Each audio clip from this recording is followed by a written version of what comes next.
Hello friends, welcome back to my another mini blog. Remal যাবার পর কেমন আছো তোমরা সবাই? আজকের দিনটা ছিল শনিবার, সকাল প্রায় 7টা বাজে। মিষ্টিকে ঘুম থেকে তুলে দিয়েছি, এদিকে মায়ের ব্লাড কালেক্ট করতে এসেছিলো। এরপর আমি রেডি হয়ে যাবো এখন বাবিকে আর মিষ্টিকে ড্রয়িং ক্লাসে দিতে। ওদেরকে দিয়ে ফেরার সময় রাস্তায় দেখেছিলাম তালের শ্বাস, ভাবলাম বাড়ির জন্য কটা নিয়ে যাই।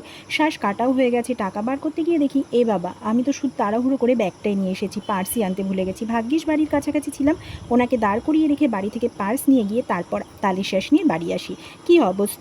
মুড়ির কৌটো খুলতেই দেখি আগের দিনের আনা একটা ক্রিম রোল ছিল। বাবা, মা আর আমি তিনজনে মিলে ভাগ করে ওটা খেলাম। বলে না, যদি হও সুজন তেঁতুল পাতায় নজন। এরপর সকালের খাবারটা বানিয়ে ডিমটা সিদ্ধ বসিয়ে গিয়েছিলাম পাশে একটা দিদির বাড়ি কুর্তি দেখতে। কি কি কিনলাম সেটা অন্য কোনো ব্লগে তোমাদের সাথে আমি শেয়ার করে দেবো। ঘড়ির কাঁটাটা যেন দৌড়াতেই থাকে, ওদের আনতে যাবারও টাইম হয়ে গেছে।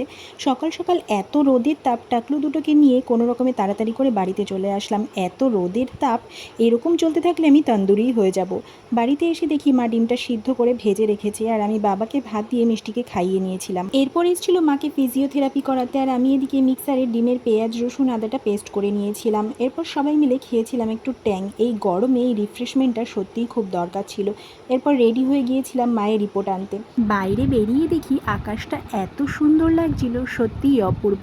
যাই হোক, রোদে পুড়ে আমার যাওয়াটাই বেকার হলো। মায়ের রিপোর্ট এখনও পর্যন্ত রেডি হয়নি। আর আজকের ভিডিওটা এখানেই শেষ করলাম। তোমরা সবাই ভালো থেকো, আর ভিডিওটা ভালো লাগলে লাইক করে দিও। Tata, bye bye.